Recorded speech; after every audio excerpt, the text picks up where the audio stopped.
Detachment 17's drone program at Troy University is the first of its kind within Air Force ROTC. Built from the ground up to produce operationally capable cadets, no other program has developed career-ready leaders like ours has. Through a high-tempo curriculum, hands-on flight operations, and real mission execution, our cadets train under conditions that expose them to the demands they will face as future officers. Detachment 17 was instrumental in securing the first remote pilot badges for cadets, based on aviation knowledge and achievement. This badge is a direct result of training, innovation, and discipline.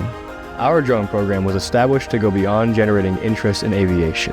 It exists to push cadets past baseline standards and into mission readiness. Through this program, cadets learn to brief, plan, execute, and debrief complex operations with the goal of both teaching practical life skills and sharpening their operational capability. The mission is simple: produce leaders of tomorrow who are able, adaptable, and ready to contribute to the fight. We are Det 17 at Troy University. Come join us in Air Force ROTC to fly, fight, and win.